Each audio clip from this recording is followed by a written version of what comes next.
safe distance and sitting idle will eventually backfire. Pointing fingers at others will only end up damaging one's own reputation. Self-conceit and blame-shifting, instead of helping any country solve its problems, will only hurt other countries' legitimate rights and interests. In the face of mounting global challenges, only multilateralism can bring the world together. And only solidarity can see us through the current difficulties.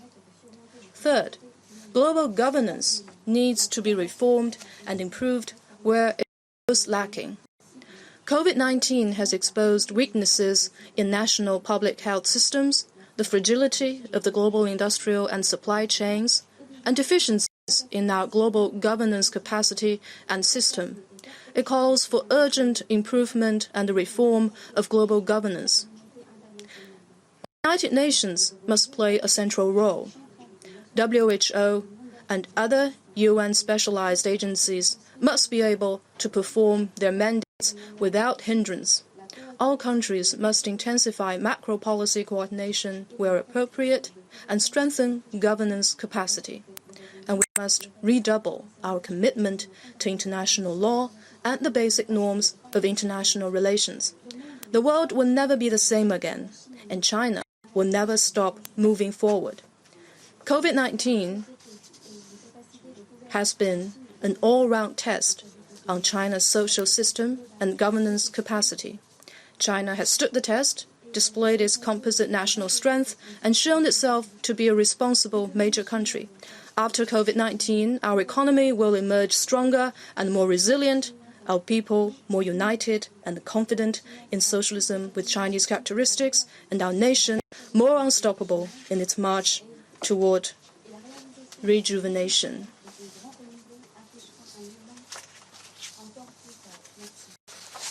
继续提问。北区第一排中间，今日俄罗斯冉娜。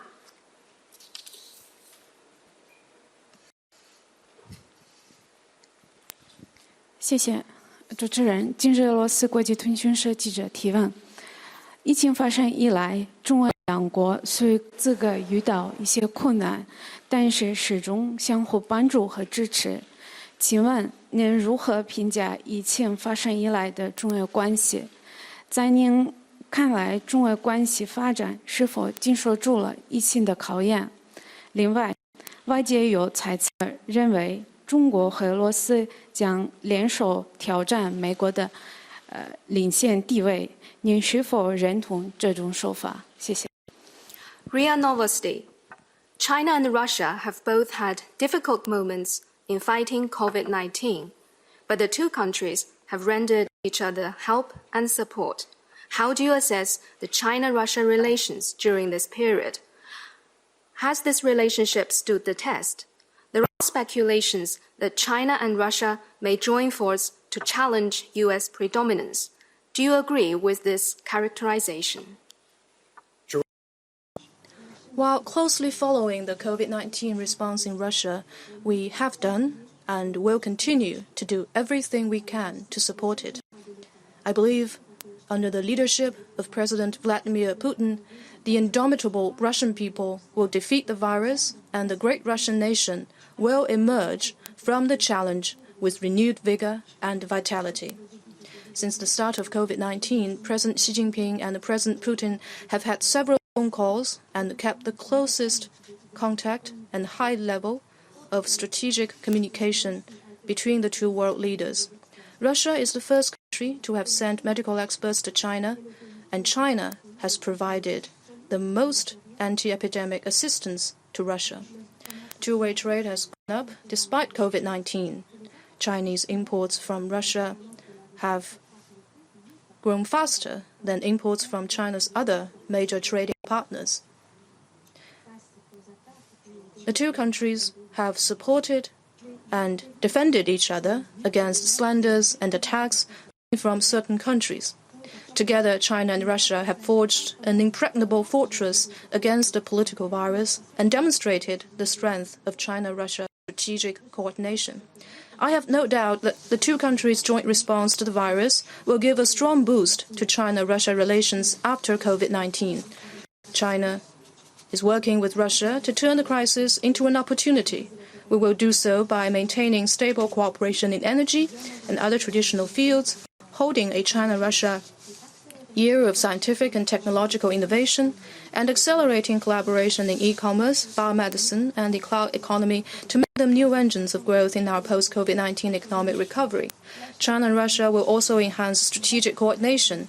By marking the 75th anniversary of the UN, we stand ready to firmly protect our victory in World War II, uphold the UN Charter and basic norms of international relations, and oppose any form of unilateralism and bullying.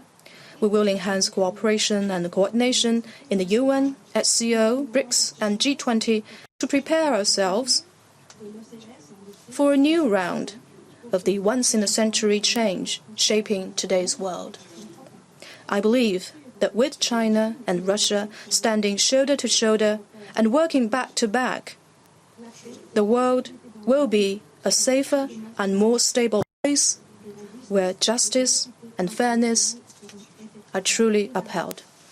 Thank you. 继续提问，请北区第4排第3位男士。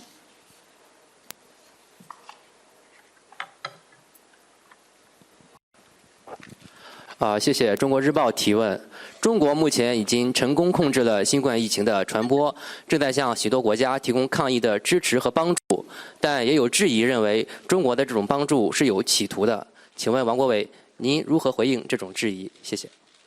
China Daily. China has brought COVID-19 under effective control. It is now providing support and assistance to many countries. But questions have been raised about the intention behind such assistance. What is your comment? At the height of China's battle with COVID-19, we received assistance and support from across the world. This is something we will always cherish and be grateful for. To put into action President Xi Jinping's vision of community with a shared future for mankind, we have in the last few months launched the largest global humanitarian operation in the history of the People's Republic. To date, we have shipped medical supplies to nearly 150 countries and 4 international organizations to meet their immediate needs.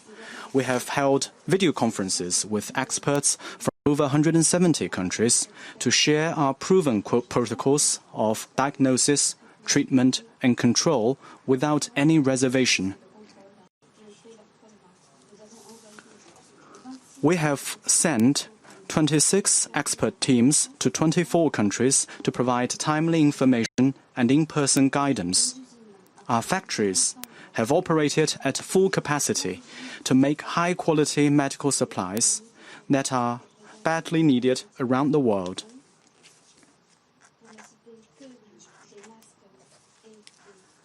Including 56.8 billion surgical masks and 250 million protective gowns exported to other countries, among other provisions. China has done all this